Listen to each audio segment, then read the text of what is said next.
As you progress in your calisthenics journey, it's totally normal to make mistakes, but the stronger you get, the more dangerous those mistakes can become.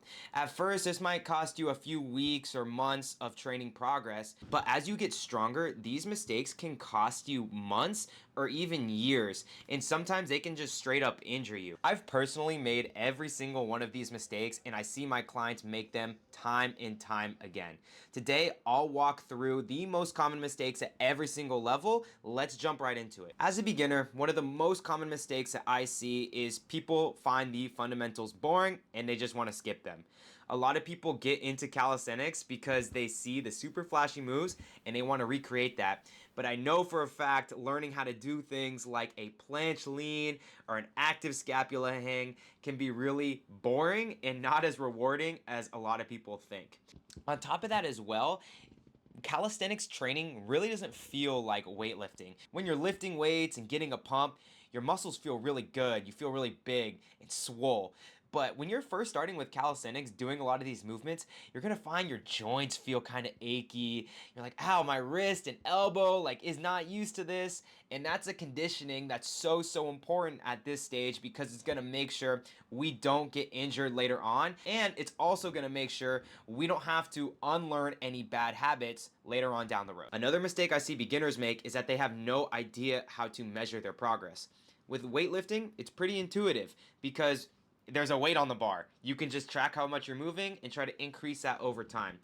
Obviously, with calisthenics, we're using our own body weight, so we have to think about other variables like form, volume, and time under tension. I always encourage my clients to film themselves, especially when they're doing the skills, so that way they're able to self-coach themselves, analyze their own form, and understand how to connect the proper form to their muscle memory. For example, I know a lot of times when you're learning the handstand, you can think that you held it for 8, 10, 12 seconds, and then you go back, you watch the video, it's like 2 or 3 seconds with banana back form. And so that's why filming yourself is really important. It's going to give you that tool that you need to progress even faster. Let's move on to the intermediate level of training mistakes. One of the most common things I see here is that ego training starts to kick in. Maybe you've learned how to hold a handstand, or you got your muscle up and you can rep out a couple dragon flags and you think you're the shit. You think you're so cool. And a lot of times now you're able to do some of these fun and rewarding skills. The trap that I see is that people tend to just work on their strengths and not on their weaknesses. And at this level, this can become really dangerous because you're never going to progress into the more advanced skills unless you fix those weak links in your kinetic chain. Another common mistake I see at this stage is you stop caring about the form. For example, you're able to hold a handstand or you're able to do a muscle up and you get so excited because you finally unlock these skills that you've been training for. And so now we rush into doing multiple reps or trying to learn our handstand push-up. But for example, if your handstand technique isn't really good, then not only is it going to make learning the handstand push-up harder, but also you're putting yourself at more of a risk of injury because you're not doing it with proper alignment. I know some people like to say that, oh, once you know how to do the form, it's okay to break the form and train with bad form. I think at this stage, when you're just getting into some of these skills, it's really important that you understand how to do the good form. Another common mistake I see at this stage is you start to ignore imbalances. So some people tend to be stronger at pull, stronger at push, have more balance on the right or left side. And again, you want to just do everything you're good at. You finally unlock some skills and you just want to spam these skills over and over again to try to get some huzz at the gym. No, I'm kidding. But seriously, if you continue to reinforce these imbalances, you're going to put yourself at risk of injury later on down the line. Sure, it might feel good to really work on your strengths, but I'm telling you guys, if you want to be complete and you also care about your longevity, you want to balance your body out, whether that's left and right side, push and pull, posterior and anterior, etc. Let's move on to mistakes that I see advanced or higher level athletes making. One of the most common mistakes that I see here is people treating their body as if they're invincible. So maybe at this stage, you've learned how to do a front lever pull up, a planche press, and yeah, congratulations. That's pretty high level of calisthenics strength. I can't tell you guys how many times I've seen this get to somebody's head.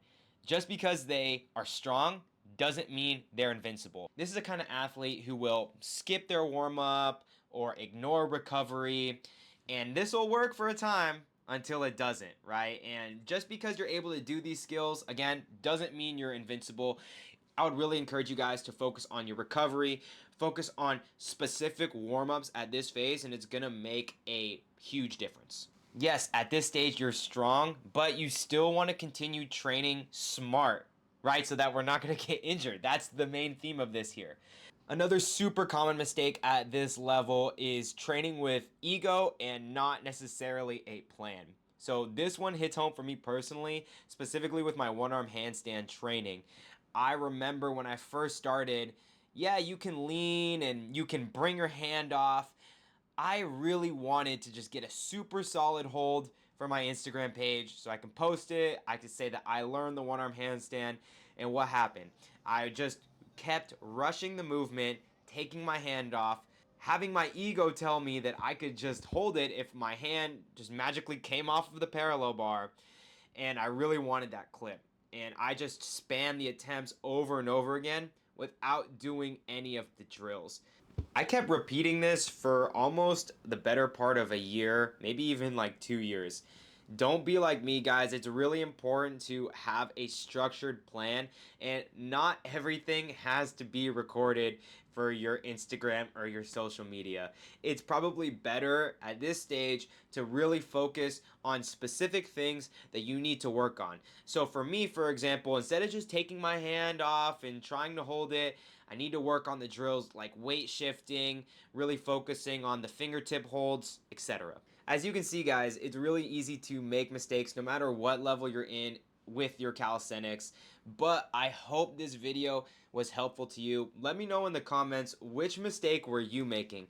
Like I said, for me, it was the ego training. I just thought I could hold that one-arm handstand. And here's a bonus story for you guys.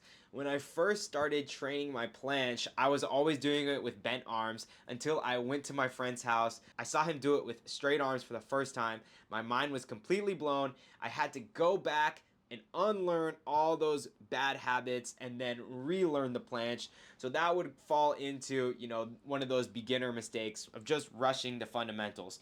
I didn't know at the time that I had to train it with straight arms. And if you guys want help creating your own calisthenics plan, you can hit me up. The link is in the description of this video. Thank you so much, and I hope you guys found this video useful.